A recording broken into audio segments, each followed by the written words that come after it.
नमस्कार, मैं हूं सुधीर चौधरी और डिकोड में आपका स्वागत है। तो आइए आज की खबरों को आपके लिए डिकोड करते हैं। आज हम सबसे पहले आपको भारत की राजनीति में एक नई खोज के बारे में बताएंगे और ये खोज हुई है रविवार को, जब टीएमसी के 20 सांसदों ने लोकसभा स्पीकर के सामने ये घोषणा कर दी कि वो एनसीपीआई नाम की एक पार्टी में विलय कर रहे हैं। शुरुआत में लोगों को ये लगा कि ये एनसीपीआई कहीं शरद पवार की एनसीपी तो नहीं। खुद शरद पवार भी ये खबर सुनकर हैरान रह गए होंगे कि उनकी पार्टी में 20 सांसद आ गए और उन्हें पता तक नहीं चला। लेकिन त्रिपुरा की इस पार्टी का नाम है nationalist citizens party of India और ये त्रिपुरा की एक बहुत छोटी सी लेकिन रजिस्टर्ड पार्टी है, जिसने आज तक कोई चुनाव नहीं जीता। लेकिन अब यह पार्टी रातों रात एनडीए में बीजेपी के बाद दूसरी सबसे बड़ी पार्टी बन गई है। अब यह पार्टी चंद्रबाबू नायडू की टीडीपी और नीतीश कुमार की जेडीयू से भी बड़ी पार्टी है और इस खबर में राजनीति भी है और पॉलिटिकल साइंस भी है। इसलिए आज सबसे पहले हम इसी खबर को आपके लिए डिकोड करेंगे। आज की दूसरी बड़ी खबर यह है कि अमेरिका और ईरान अब इस युद्ध को खत्म करने के लिए तैयार हो गए हैं और आज 107 दिनों के बाद हॉर्मुज को खोल दिया गया है। वहां से एक भारतीय जहाज एलएनजी लेकर भारत की तरफ रवाना भी हुआ है।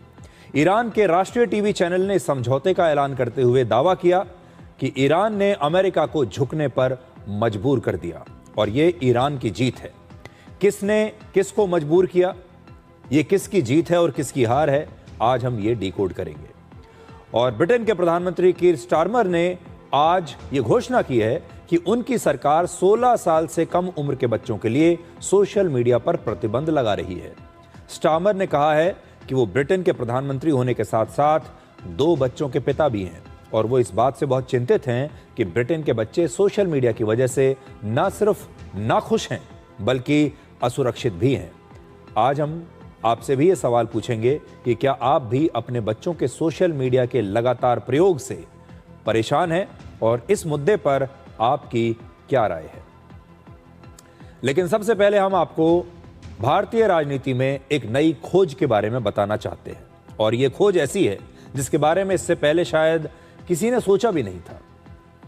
आपको याद होगा, एक बड़ी मशहूर फिल्म आई थी जिसका नाम था शोले और उसमें एक मशहूर सीन था जब गब्बर सिंह कालिया से पूछता है कितने आदमी थे और कालिया ने कहा सरदार 2 आदमी थे। लेकिन आज अगर राजनीति में, भारत की राजनीति में यही सीन दोबारा दोहराया जाए और गब्बर सिंह फिर से पूछे कि कितने आदमी थे, तो शायद कालिया कहता सरदार 20 आदमी थे।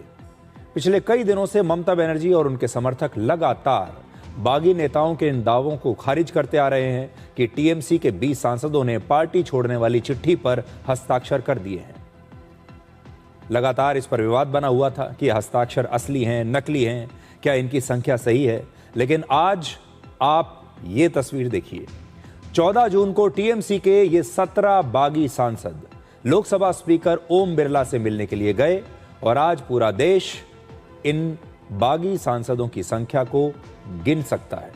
तो आज आप सबसे पहले टीएमसी के इन सांसदों की गिनती कर लीजिए। इस तस्वीर में आपको कुल मिलाकर 17 सांसद दिखाई देंगे। एक एक करके आप देख लीजिए। इनमें यूसुफ पठान भी हैं, 16 नंबर पर आप देखिए ध्यान से, और इनमें सयानी घोष भी है। देखिए, दोनों ही हैं जिनके बारे में कहा जा रहा था कि नहीं, यूसुफ पठान तो ऐसा कर ही नहीं सकते, सयानी घोष तो ऐसा कर ही नहीं सकती। तो आप देख लीजिए, ये 17 सांसद लोकसभा स्पीकर ओम बिरला के साथ खड़े हैं और यह तस्वीर उसी समय ली गई है। टीएमसी के इन सांसदों ने लोकसभा स्पीकर को जो पत्र दिया है उस पर 20 बागी सांसदों के हस्ताक्षर हैं। 3 सांसद ऐसे हैं जो इस समय इस तस्वीर में नहीं हैं, वो उस समय मीटिंग में नहीं आ पाए, लेकिन उन्होंने अपने हस्ताक्षर भेज दिए हैं और उन्होंने अलग से ये बता दिया है कि वो भी इन 17 बागी सांसदों के साथ हैं। तो ये कुल मिलाकर संख्या हो गई 20 टीएमसी के बागी सांसदों की।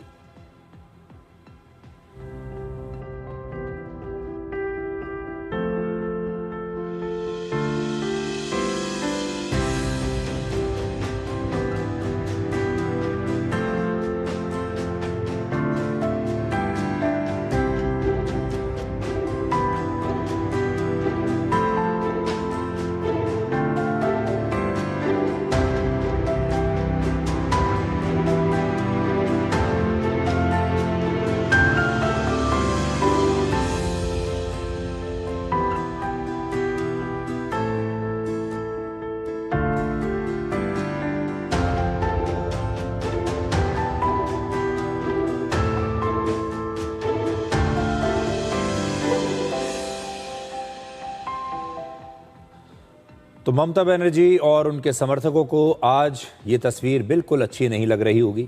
इस समय लोकसभा में टीएमसी के 28 सांसद हैं। लोकसभा स्पीकर को 20 बागी सांसदों की चिट्ठी का मतलब ये है कि 2/3 से ज़्यादा सांसद ममता बनर्जी के सामने अब विद्रोह कर चुके हैं।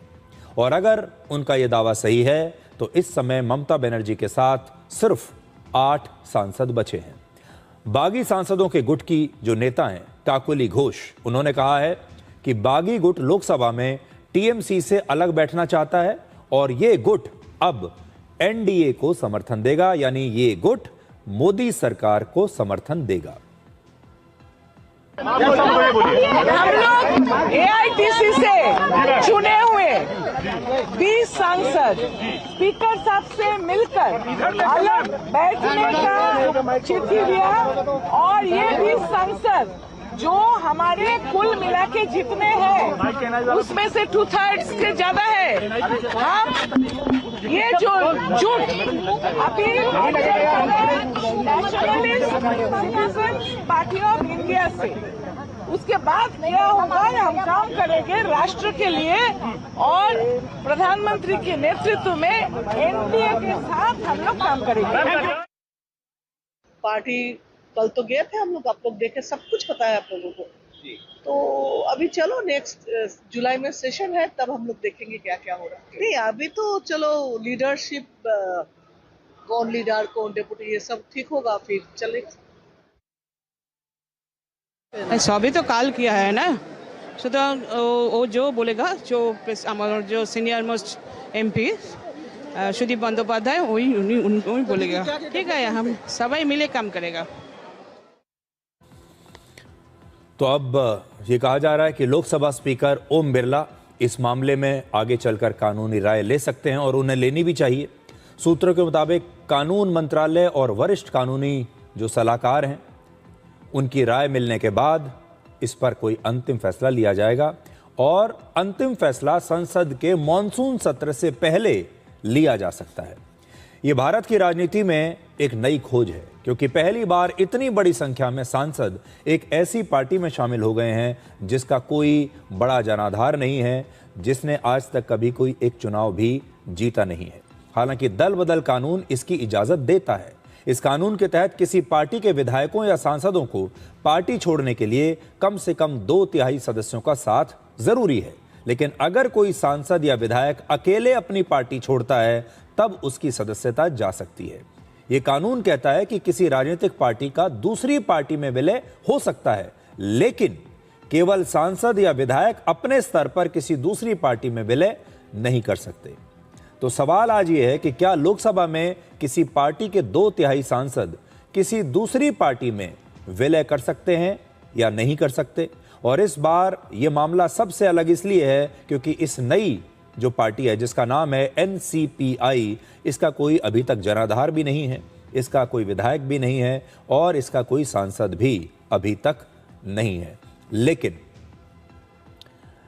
अगर यह मामला अदालत में भी जाता है, संविधान के विशेषज्ञों के पास भी जाता है, तो जिसने भी इसमें दिमाग लगाया है ये कहना चाहिए कि अगर आप पॉलिटिकल साइंस के छात्र हैं और अगर आपको राजनीति में दिलचस्पी है तो जैसा मैंने कहा, इसमें राजनीति तो है ही, लेकिन इसमें पॉलिटिकल साइंस भी है, इसमें संविधान भी है। और जिसने भी ये आइडिया निकाला एनसीपीआई नाम की पार्टी में इन सांसदों के विलय करने का, उसने एक बहुत जबरदस्त आइडिया निकाला।